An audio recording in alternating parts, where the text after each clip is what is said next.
Hello everyone and welcome to pendulum EDU. Pendulum EDU पे आप सभी का स्वागत है। और जैसा आप जानते हैं बैंकिंग के एग्जाम्स आने वाले हैं, specially IBPS RRB officer scale 2 और 3 आने वाला है। तो उसके लिए हम एक स्पेशल सीरीज लेकर आए हैं जिसमें हम इम्पॉर्टेंट एक्सपेक्टेड बैंकिंग या फिर फाइनेंशियल सेक्टर से संबंधित जो भी क्वेश्चन से इम्पॉर्टेंट जो एक्सपेक्ट कर सकते हैं आपको एग्जाम में आ सकते हैं, वो सभी हम यहाँ पर डिस्कस करेंगे। तो ये वीडियो का पार्ट 1 है और इसी तरह से हम और भी वीडियोस लेकर आएंगे। तो चलिए हम लोग शुरुआत करते हैं सेशन की। गाइज मैं आपको बता दूं, पेंडलम ईडीयू का ऐप आ चुका है, तो आप गूगल प्ले स्टोर पर जाकर डाउनलोड कर सकते हैं। हमारे यूट्यूब चैनल सब्सक्राइब कर लीजिए, बेल आइकन को प्रेस कर दीजिए नोटिफिकेशन के लिए, और वीडियो को लाइक और शेयर जरूर करिए। और साथ ही मैं आपको बता दूं कि करंट अफेयर्स की हिंदी इंग्लिश में हाफ ईयरली जो बुक्स हैं वो आ चुकी हैं, ई बुक फॉर्मेट में वो अवेलेबल है। लेकिन जो बैंकिंग अवेयरनेस की बुक है वो ई बुक फॉर्मेट में भी अवेलेबल है और आप उसको परचेज भी कर सकते हैं हमारी वेबसाइट से, या फिर फ्लिपकार्ट अमेजॉन से भी आप परचेज कर सकते हैं। इसके अलावा गाइज मैं बता दूं, जो भी बच्चे आईपीएस आरआरबी ऑफिसर स्केल 2 या 3 की प्रिपरेशन कर रहे हैं तो डिस्क्रिप्शन में लिंक आपको गिवन है, वहां जाकर आप टेस्ट सीरीज परचेज कर सकते हैं अपने एग्जाम की बेहतर तैयारी करने के लिए। तो चलिए हम लोग शुरुआत करते हैं सेशन की। ये सेशन में हम लोग इंपॉर्टेंट एक्सपेक्टेड क्वेश्चंस डिस्कस कर रहे हैं। तो पहला क्वेश्चन है, विच of the following has introduced digital payment facility through WhatsApp and UPI. तो निम्नलिखित में से किसने व्हाट्सएप और यूपीआई यानी कि यूनिफाइड पेमेंट इंटरफेस, उसका फुल फॉर्म है, इसके माध्यम से डिजिटल भुगतान सुविधा शुरू की है। सो ऑप्शंस है Tata, AIA insurance, HDFC standard insurance, max insurance, SBI general insurance and none of these. तो करेक्ट आंसर इसका ऑप्शन ए हो जाएगा, that is Tata AIA insurance. तो अब इस इंश्योरेंस कंपनी ने ये फैसिलिटी शुरू की है कि अगर आपको अपने इंश्योरेंस का भुगतान करना है, पेमेंट करना है, तो आप व्हाट्सएप के जरिए या फिर यूपीआई के जरिए कर सकते हैं। आगे बढ़ते हैं, अगला क्वेश्चन देखेंगे। How much was the centres fiscal deficit eight the end of May 2023। मई 2023 के अंत में केंद्र का जो राजकोषीय घाटा था ये कितना था? 1.1 लाख करोड़, 1.6 लाख करोड़, 1.9 लाख करोड़, 2.1 लाख करोड़ एंड 2.7 लाख करोड़। तो इसका करेक्ट आंसर ऑप्शन डी होगा, दैट इज 2.1 लाख करोड़। तो यूनियन बजट के हिसाब से गवर्नमेंट का जो एम है फिस्कल डेफिसिट को रिड्यूस करना फॉर द फाइनेंशियल ईयर 2023-24, वो है 5.9% ऑफ जीडीपी। और बात करें हम 2022-23 में, तो ये फिस्कल डेफिसिट कितना था? 6.4% था। और अगर हम अभी मई 2023 की बात करें तो कंट्रोलर जनरल ऑफ अकाउंट सीजीई का जो डेटा है उसके अकॉर्डिंग जो फिस्कल डेफिसिट हो गया है, it has reached to 2.1 lakh crore at the end of May 2023। तो आगे बढ़ते हैं हम लोग नेक्स्ट क्वेश्चन की तरफ। So the pace of growth of 8 key infrastructure sectors remained at 4.3% in May 2023 due to decline in production of which of the following। किसके उत्पादन में गिरावट के कारण 8 प्रमुख बुनियादी ढांचा क्षेत्रों के विकास की गति 4.3% पर बनी हुई है? Fertiliser, electricity and coal, crude oil, natural gas and coal, coal, steel and cement, crude oil, natural gas and electricity, fertiliser, steel and cement. So इसका करेक्ट आंसर ऑप्शन डी होगा, that is crude oil, natural gas and electricity. So core sector में अगर हम देखें तो growth rate जो है वो 4.3% रही, इट रिमेन स्टेबल एट 4.3% इन मई 2023, क्योंकि अप्रैल में भी इतनी थी और मई में भी इतनी थी। लेकिन मई 2022 में देखें तो this growth was 19.3%। So this stagnant growth is due to decline in production of crude oil, natural gas and electricity, and moreover अगर हम 8 कोर इंडस्ट्रीज की बात करें तो इसका जो इंडेक्स है, सूचकांक है, वो जारी कौन करता है? It is released by department for promotion of industry and internal trade. And इसमें 8 कोर सेक्टर्स जो कंपनीज हैं वो कौन कौन सी हैं? These are coal, crude oil, natural gas, refinery products, fertiliser, steel, cement and electricity. और ये जो आइटम्स हैं 8 कोर इंडस्ट्रीज हैं, तो इंडेक्स ऑफ इंडस्ट्रियल प्रोडक्शन में इनका 40.27% वेटेज होता है। तो कई बार स्टैटिक पार्ट से भी आपको क्वेश्चन पूछ लेते हैं। नेक्स्ट आगे बढ़ते हैं। The interest rate on 5-year recurring deposit has been increase from 6.2% to dash.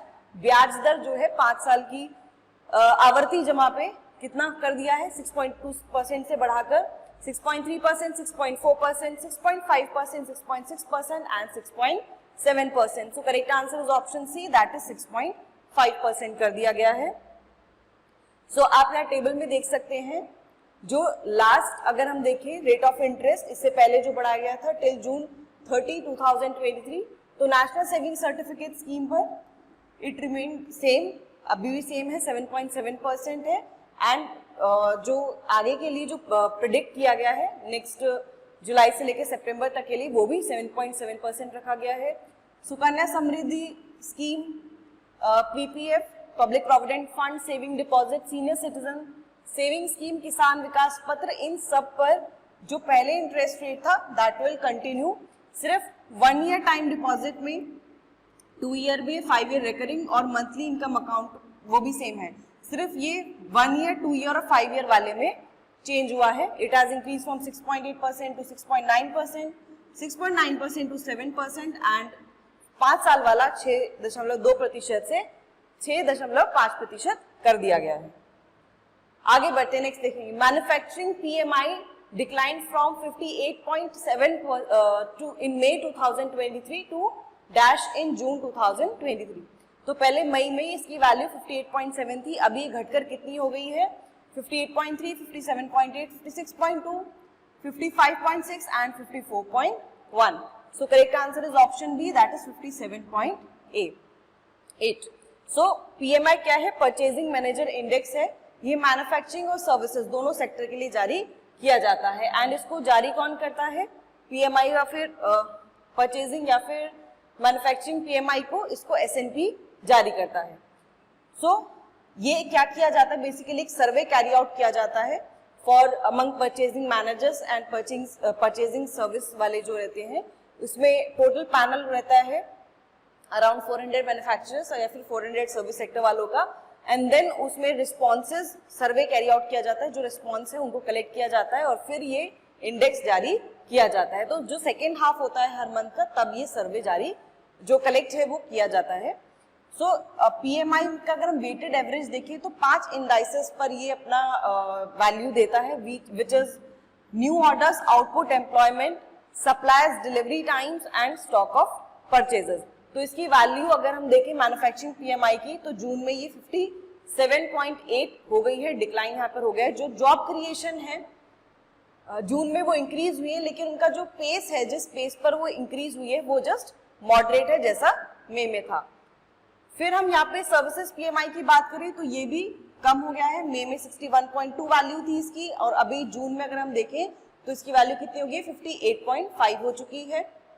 And this was above the 50, जो थ्रेशहोल्ड है 50 का उससे ये ऊपर है, क्योंकि 50 से ऊपर की वैल्यू एक्सपेंशन को यहाँ पर बताती है. अगर PMI की वैल्यू 50 से ऊपर रहती है तो दैट मीन्स एक्सपेंशन हो रहा है इस पर्टिकुलर सेक्टर में. अगर बिलो 50 होती है तो दैट मीन्स कॉन्ट्रैक्शन हो रहा है. ठीक है, आगे बढ़ेंगे. नेक्स्ट क्वेश्चन देखेंगे. Which of the following banks has launched 34 transaction banking hubs in the top 21 district centres for efficient solutions. निम्न में से किस बैंक ने कुशल समाधान के लिए शीर्ष 21 जिला केंद्रों में 34 लेन देन बैंकिंग हब लॉन्च किए हैं? State Bank of India, Punjab National Bank, Union Bank of India, Axis Bank and ICICI Bank. So correct answers का क्या हो जाएगा? Correct answer will be option A, that is State Bank of India. So State Bank of India ने इन हब्स को क्यों बनाया है? To provide comprehensive solution for transaction, payment and collections. और जो SBI के ग्रुप हैं, विद इन SBI ग्रुप जो अदर फाइनेंशियल सर्विसेज सबको एक साथ में यहाँ पर बेसिकली जो कनेक्टिविटी है वो प्रदान यहाँ पर की जाएगी.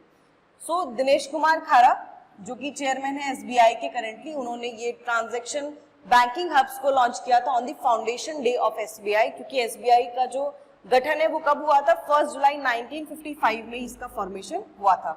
SBI पहले कौन सा बैंक था? पहले इसको इंपीरियल बैंक ऑफ इंडिया के नाम से जानते थे, इंपीरियल बैंक ऑफ इंडिया. सो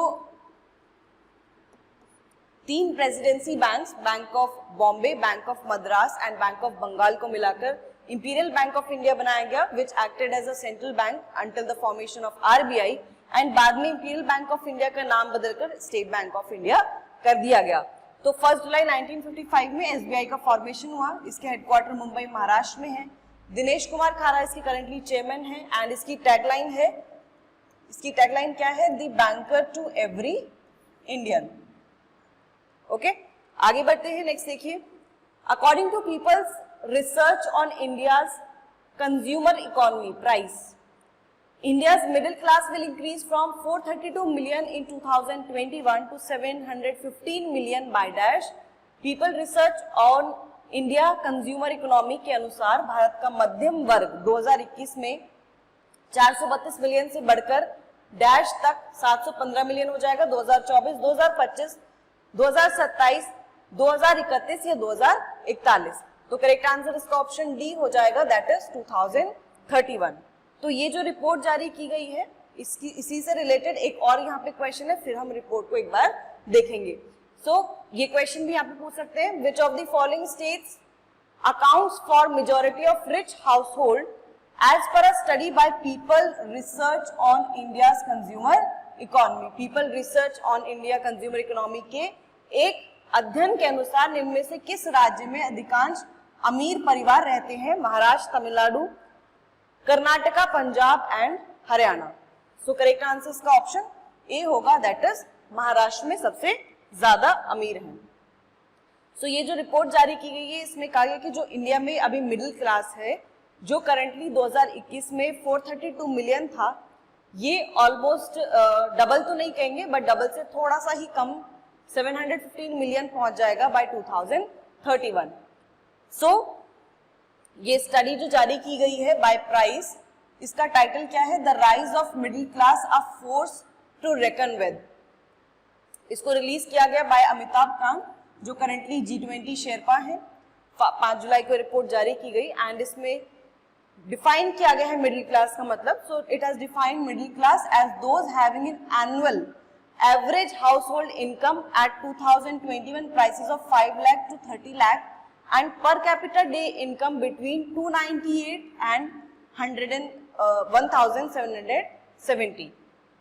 और यहाँ पे क्या कहा गया है कि 2004-5 से 2020-21 के बीच में हम देखें तो इंडिया का जो मिडिल क्लास है वो 14% से बढ़ के 31% हो गया है।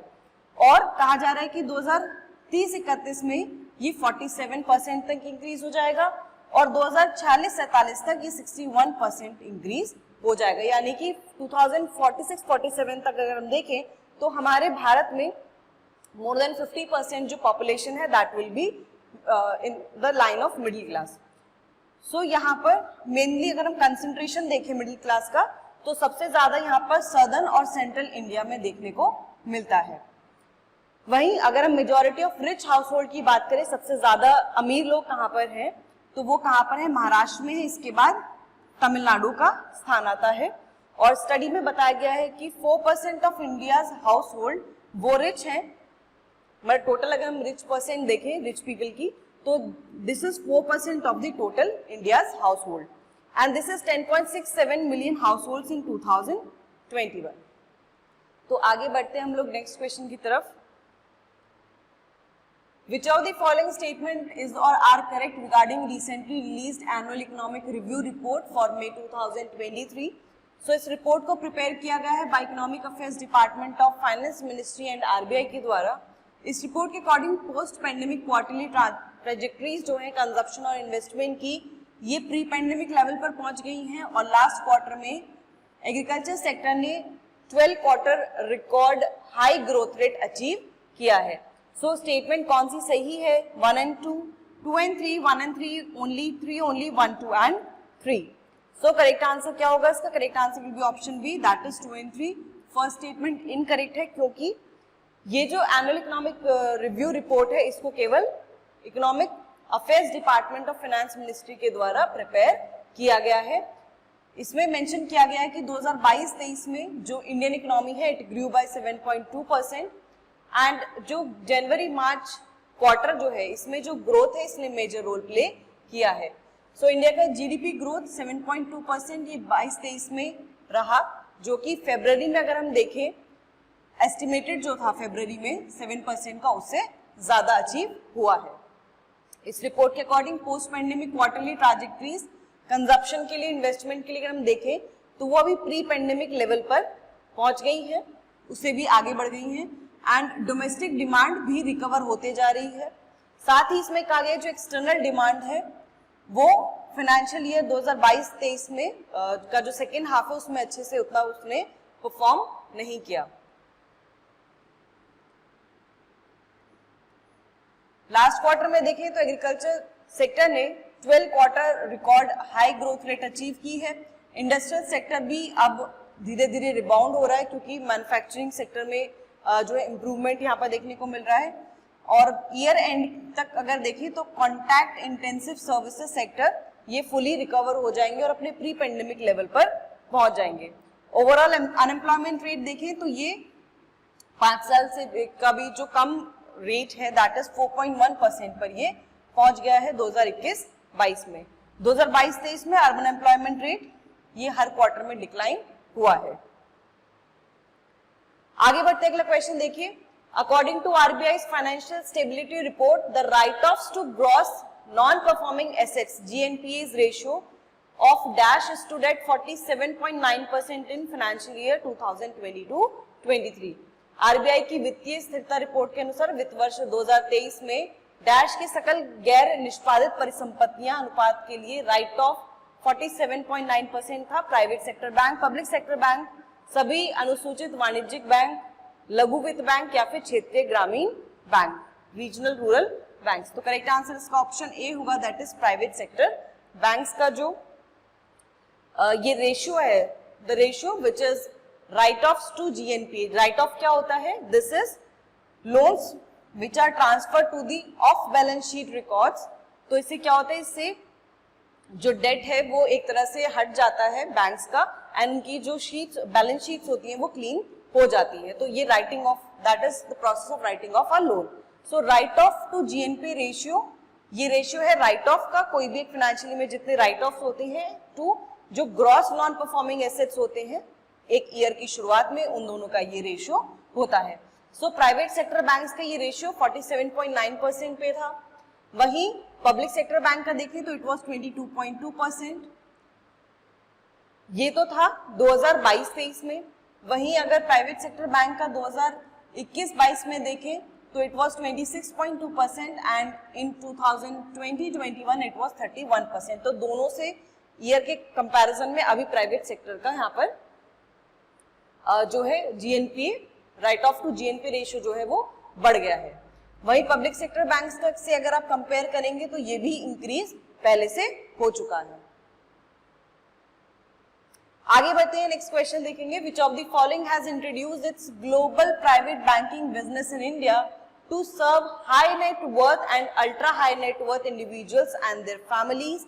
इनमें से किसने उच्च निवल मूल्य और अल्ट्रा हाई नेटवर्थ व्यक्तियों और उनके परिवार की सेवा के लिए भारत में अपना वैश्विक निजी बैंक व्यवसाय शुरू किया है? So Citibank, HSBC, HDFC, ICICI and IDFC। So correct answer क्या होगा इसका? Correct answer will be option B, that is HSBC bank. आगे बढ़ते हैं, नेक्स्ट क्वेश्चन देखेंगे। Which of the following countries have doubled their share of global commercial services exports from 2005 to 2022? किस देश ने 2005 से लेकर 2022 तक वैश्विक वाणिज्यिक सेवाओं के निर्यात में अपनी हिस्सेदारी को बढ़ाया है? भारत और ऑस्ट्रेलिया, चीन और ऑस्ट्रेलिया, भारत और चीन, भारत और अमेरिका, अमेरिका और चीन। तो करेक्ट आंसर क्या होगा यहाँ पर?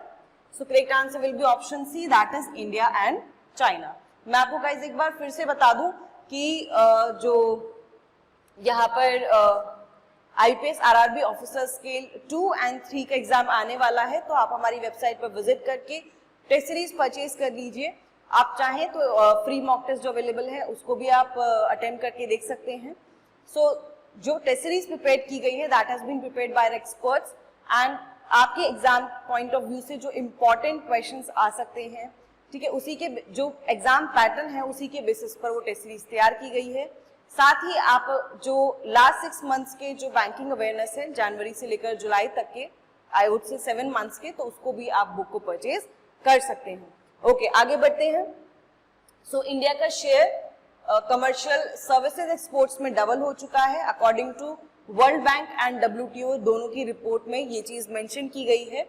सो चाइना और इंडिया दोनों ऐसी कंट्री हैं जिनका सर्विसेज एक्सपोर्ट में अगर हम देखें, कमर्शियल सर्विस एक्सपोर्ट में, तो 2005 से लेकर 2022 के बीच में ये जो कंट्रीब्यूशन है ये दुगना हो चुका है। इंडिया की हम बात करें तो 2005 में 2% यहाँ पे कंट्रीब्यूशन था and it has now increase to 4.4%।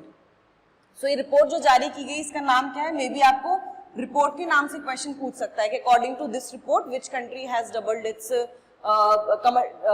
Share in global commercial services exports. So this report name is trade in services for development and ये WTO और वर्ल्ड बैंक के द्वारा जारी की गई रिपोर्ट है। सो मेडिकल ट्रैवल के लिए इंडिया एक पॉपुलर डेस्टिनेशन बन गया है।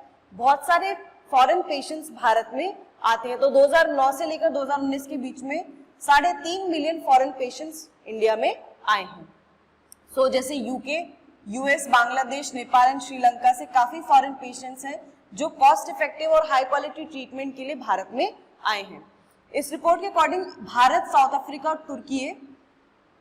तुर्की में जो जॉब्स है which are directly linked to cross border services exports, these are more than 10% of total services sector jobs. Trade and service, this has expanded mainly in China, जो अभी services में जो एक्सपैंड देखने को मिल रहा है हमें ट्रेड एंड सर्विस में, ये चाइना, हांगकांग, सिंगापुर और भारत की वजह से देखने को मिल रहा है। तो इसमें एक चीज और कही गई है कि भारत और फिलीपींस को अपनी जो वर्कफोर्स है उनको और स्किल अप करने की जरूरत है और रिसर्च एंड डेवलपमेंट में इनको मेजरली इन्वेस्टमेंट करना चाहिए ताकि सर्विस सेक्टर में और ज्यादा ग्रोथ हो सके। 2018 में services value added accounted for over 51% of India's total export. भारत के टोटल एक्सपोर्ट में अगर हम सर्विस सेक्टर का कंट्रीब्यूशन देखें 2018 में तो that was 51%। So global commercial exports, services export अगर हम ग्लोबल लेवल पे बात करें तो this has tripled between 2005 and 2022। Bharat और चाइना का ये वैल्यू कंट्रीब्यूशन जो है वो डबल हो चुका है। आगे बढ़ेंगे, नेक्स्ट क्वेश्चन देखिए। The program of amalgamation of its parent IDFC Limited with IDFC First Bank has been approved. IDFC First Bank is headquartered in, तो IDFC First Bank का मुख्यालय कहाँ पर है? Gandhinagar, Surat, Hyderabad, Mumbai and Chennai. So correct answer is option D, that is Mumbai. So IDFC first bank की जो board of director हैं उन्होंने जो ये प्रोग्राम है जिसमें पेरेंट IDFC लिमिटेड को IDFC फर्स्ट बैंक के साथ एमलगेमेट किया जाएगा, उसके साथ विलय उसका किया जाएगा, सो उसको अप्रूवल दे दिया है। IDFC first bank private sector bank है, 2015 में इसको फाउंड किया गया था, हेडक्वार्टर इसके मुंबई में है और MD CEO कौन है? वी वैद्यनाथन है। वहीं IDFC की फुल फॉर्म अगर आप देखिए तो this is infrastructure development finance company limited. ये एक फाइनेंस कंपनी है under the department of financial services, government of India, 1997 में फाउंड हुई थी। इसके हेडक्वार्टर चेन्नई में है, तो IDFC के हेडक्वार्टर चेन्नई में है एंड जो IDFC फर्स्ट बैंक है उसके हेडक्वार्टर मुंबई में है। ओके, आगे बढ़ेंगे, नेक्स्ट देखिए। Which of the following states is ranked at the first place in terms of electronic goods export in financial year 2022-23। वित्त वर्ष 2023 में इलेक्ट्रॉनिक सामान निर्यात के मामले में निम्न में से कौन सा राज्य पहले स्थान पर है? Tamil Nadu, Kerala, Karnataka, Maharashtra and Uttar Pradesh. So correct answer का क्या होगा? ऑप्शन ए होगा, दैट इज तमिलनाडु। सो तमिलनाडु ने वापस से अपने जो कंट्रीब्यूशन है उसका इलेक्ट्रॉनिक एक्सपोर्ट्स में उसमें फर्स्ट पोजीशन गेन कर ली है। आप अगर देखें 2021-22 में तो जो शेयर था इंडिया के एक्सपोर्ट में तमिलनाडु का इट वाज 11.98%। सो बाकियों के कंपैरिजन में 4th प्लेस पर था बाकी स्टेट्स के कंपैरिजन में, लेकिन अभी वापस से ये फर्स्ट पोजीशन इसने रीगेन कर ली है इन 2022-23। सो अभी तमिलनाडु फर्स्ट पे है, followed by Uttar Pradesh, Karnataka and Maharashtra. ठीक है, we are talking about in terms of electronic exports. So exports from Tamil Nadu, this has increased at 1.6% in financial year 2020-21 and at 1.8% in 2021-22 and now 2020-23 में देखें तो 5.3% ये जंप कर चुका है। So next is according to World Investment Report 2023, FDI inflows to India rose by dash in 2022। विश्व निवेश report 2023 के अनुसार 2022 में भारत के FDI प्रवाह में डैश की वृद्धि हुई है। $39 billion, $49 billion, $59 billion, $69 billion and $79 billion. So correct answer will be option B, that is $49 billion. So United Nation Conference on Trade and Development UNCTAD हर साल वर्ल्ड इन्वेस्टमेंट रिपोर्ट जारी करता है. सो इस साल जो रिपोर्ट जारी की गई है इसमें कहा गया है कि 2022 के दौरान FDI डेवलपिंग कंट्रीज में $662 बिलियन रहा है. डेवलपिंग कंट्रीज में देखें तो सबसे ज्यादा जो FDI जिस रीजन में आया है 80% FDI वो कहाँ आया है? China, Singapore, India and UAE में. सो FDI इनफ्लो इंडिया में अगर हम देखें तो 10% इंक्रीज हुआ है to 49. It has increased by 10%, that is by $49 billion. जब वहीं चाइना ने 5% का ईयरली ग्रोथ रजिस्टर किया है. डेवलपिंग कंट्रीज में जैसे इंडिया है, इन्होंने FDI जो अट्रैक्ट किया है $544 बिलियन क्लीन एनर्जी में जो है यहाँ पर किया. तो यहाँ पर इंडिया को मिलाकर जो डेवलपिंग कंट्रीज है वहां पर क्लीन एनर्जी में अगर इन्वेस्टमेंट देखें तो it has attracted $544 billion in the clean energy. वहीं FDI इनफ्लो आसियान जो मेंबर कंट्रीज है, association of south east Asian Nations, जिसमें लाओस, कंबोडिया, वियतनाम, ये सिंगापुर, ये सारी कंट्रीज शामिल हैं, 10 कंट्रीज हैं इसमें. सो यहाँ पर जो कंट्रीज में FDI इनफ्लो जो ग्रोथ हुई है, it has seen the growth of 41% which is equivalent to $222 billion. Gulf region में FDI डिक्लाइन हुआ है और जो स्मॉलर डेवलपिंग कंट्रीज हैं वहां पर जो इनफ्लो है वो स्टैग्नेंट रहा है, यानी कि ना बढ़ा है ना घटा है. ओवरऑल अगर हम ग्लोबल FDI देखें तो ये 12% से डिक्लाइन हुआ है 2022 में टू $1.3 ट्रिलियन. सो ये जो डिक्लाइन है ये क्यों हुआ है? Due to lower volumes of financial flows and transactions in developed countries. Financial flow जो है उसका वॉल्यूम कम हुआ है एक तो डेवलप्ड कंट्रीज में, और साथ ही जो ट्रांजैक्शंस है वो भी कम हुए. इसकी वजह से जो ग्लोबल FDI है उसमें डिक्लाइन देखने को मिला है. नेक्स्ट देखेंगे, which of the following is the name of the text based messaging app recently launch by Meta, जिसको पहले फेसबुक के नाम से जानते थे. So this has launched a text based messaging app. इसका नाम क्या है? Threads, activity pub, blue sky, AT message and social.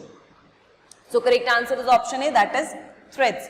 So activity pub क्या है? एक्टिविटी पब ये टेक्नोलॉजी है जिस टेक्नोलॉजी पे ये थ्रेड्स काम कर रहा है, और ये किसके जैसा similar? It is similar to Twitter. जैसे ट्विटर है काम करता है उसी तरह से यहाँ पे थ्रेड्स भी बनाया गया है बाय मेटा. आगे बढ़ते हैं, नेक्स्ट देखेंगे. On 6 July 2023, 33rd Conference of State Finance Secretary was conducted in 6 जुलाई 2023 को राज्य वित्त सचिवों का 33वां सम्मेलन कहाँ आयोजित किया गया है? New Delhi, Bengaluru, Mumbai, Chennai and Noida. So correct answer is option C, that is Mumbai में ये आयोजित किया गया है. सो 6 जुलाई को 33rd conference of state finance secretaries Mumbai में कंडक्ट किया गया, जिसमें 23 स्टेट्स और एक यूनियन टेरिटरी के फाइनेंस सेक्रेटरी ने पार्टिसिपेट किया. RBI के गवर्नर ने कॉन्फ्रेंस को इनॉग्रेट किया और उन्होंने कहा कि जो डेट सस्टेनेबिलिटी है जो स्टेट गवर्नमेंट्स की, उस पर उन्होंने एम्फेसाइज किया कि इसका इंपॉर्टेंस बहुत ज्यादा है, और साथ ही जो मार्केट बोरोइंग्स है उनको भी रिव्यू किया. तो इन RBI के अकॉर्डिंग जो स्टेट है उनको अपने फिस्कल कंसोलिडेशन पे फोकस करने की जरूरत है, जो क्वालिटी ऑफ एक्सपेंडिचर है उसको बेहतर करने पर फोकस करना है, और साथ ही फिस्कल हेल्थ ऑफ स्टेट, यानी कि जो राज्यों की जो फिस्कल हेल्थ है, ठीक है, यानी कि पैसों संबंधित जो यहाँ पर चीजें हैं जैसे कि कंटिंजेंट लायबिलिटीज, गारंटीज, तो इन पर भी ध्यान देने की जरूरत है. आगे बढ़ेंगे, नेक्स्ट देखिए. Which of the following statement is correct regarding a draft circular which has been released by RBI on 5 July? तो RBI ने जो ड्राफ्ट सर्कुलर जारी किया है वो क्रेडिट कार्ड नेटवर्क पोर्टेबिलिटी पर जारी किया है. सेकेंड स्टेटमेंट कहता है these rules would apply to both banks and non-banking finance companies that issue credit, debit और prepaid card. तो पहला स्टेटमेंट करेक्ट है, दूसरा भी करेक्ट है. तीसरा स्टेटमेंट क्या कहता है? The circular has mandated card issuers to offer cards on more than one card network. ये स्टेटमेंट भी करेक्ट है. एंड फोर्थ स्टेटमेंट कहता है it has also mandated to provide customers with an option to choose between card networks at the time of issuance and also later। तो ये statement भी correct है। तो सारे स्टेटमेंट्स क्योंकि करेक्ट है तो करेक्ट आंसर ऑप्शन ई हो जाएगा, that is all of the above. So RBI ने जो ड्राफ्ट सर्कुलर जारी किया है it is on the credit card network portability.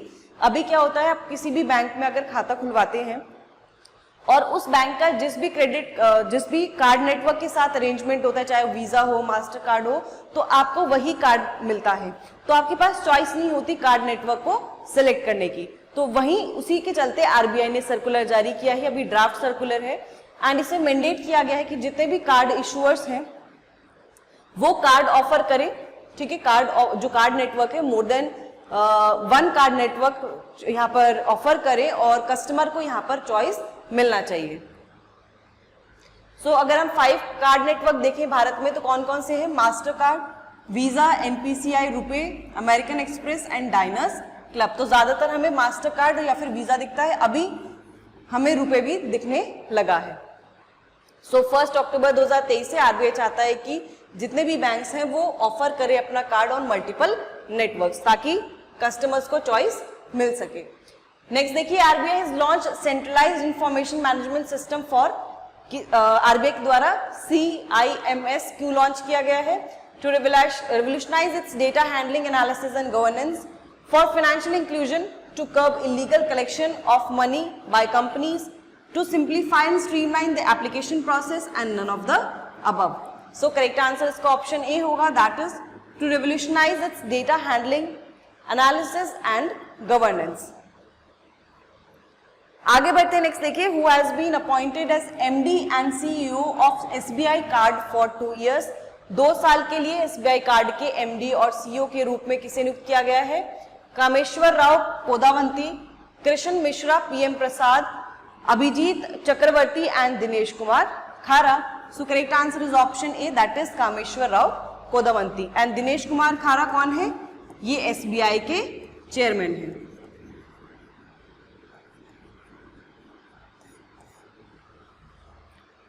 Next question देखिए, which of the following areas have the highest number of functioning officers of payments bank according to CRISIL market intelligence and analytics.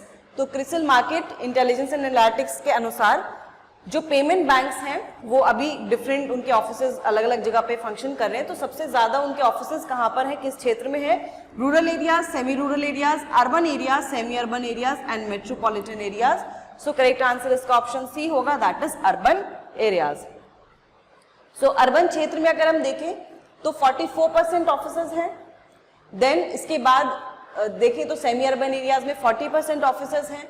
Urban and semi urban areas के बाद metropolitan area आता है और सबसे कम कहां पर है, रूरल एरियाज में है। तो पेमेंट बैंक्स की हम बात करें तो ये जो मैक्सिमम बैलेंस ये इंडिविजुअल कस्टमर का रख सकते हैं, that should be only 2 lakh, ठीक है, इनके पास ये लिमिट रहती है। दूसरा, they are allowed to function as a business correspondent of another bank, और साथ ही जो फाइनेंशियल प्रोडक्ट्स हैं जैसे कि म्यूचुअल फंड, इंश्योरेंस प्रोडक्ट, ये भी ये डिस्ट्रीब्यूट कर सकते हैं। बस ये क्या नहीं कर सकते, ये लेंडिंग एक्टिविटीज नहीं कर सकते, ठीक है, लोन नहीं दे सकते हैं ये, बाकी जो बैंकिंग एक्टिविटीज है वो ये कंडक्ट कर सकते हैं। तो करेंटली 6 पेमेंट्स बैंक हैं जो ऑपरेशन में है। कौन कौन से हैं, Airtel payments bank, India post payment bank, Fino payment bank, Paytm payments bank, NSDL payments bank and Jio payments bank. तो 6 पेमेंट्स बैंक अभी करेंटली ऑपरेशन में है। आगे बढ़ते हैं, नेक्स्ट देखिए, ONGC recently became the first PSU in India to get certified for anti bribery management system. Who is the current chairman CEO of ONGC। ONGC हाल ही में रिश्वत विरोधी प्रबंधन प्रणाली के लिए प्रमाणित होने वाला भारत का पहला सार्वजनिक उपक्रम बन गया है। ONGC के वर्तमान अध्यक्ष और CEO कौन है, Arun Kumar Singh, Deepak Singhal, Suresh Sharma, Harishankar Singh and Trilok Chandra Agarwal. So correct answer इसका क्या होगा, so correct answer will be option A, that is Arun Kumar Singh, currently CEO और चेयरमैन है ONGC के ऑयल एंड नेचुरल गैस के। एक और इंपॉर्टेंट क्वेश्चन देखिए, who among the following has launched new artificial intelligence company XAI। XAI नाम से एक कृत्रिम बुद्धिमत्ता की कंपनी किसने जो है लॉन्च की है।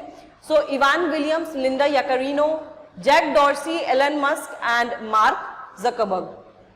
सो करेक्ट आंसर क्या होगा इसका? Correct answer will be option D, that is Elon Musk. So Elon Musk SpaceX के जो ओनर हैं और अभी ट्विटर के भी ओनर बन चुके हैं। सो इन्होंने अभी एक और कंपनी यहाँ पे लॉन्च की है XAI। लिंडा याकरिनो ये अभी ट्विटर की सीईओ हैं। जैक डॉर्सी ये ट्विटर के फाउंडर रह चुके हैं। मार्क ज़करबर्ग फेसबुक के फाउंडर हैं। सो गाइज हमारा सेशन यही एंड होता है। आई होप आपको सेशन पसंद आया होगा। वीडियो को लाइक और शेयर जरूर करिएगा और पार्ट 2 इसका आएगा वीडियो का, जिसमें हम और जो इंपॉर्टेंट एक्सपेक्टेड क्वेश्चंस हैं वो डिस्कस करेंगे।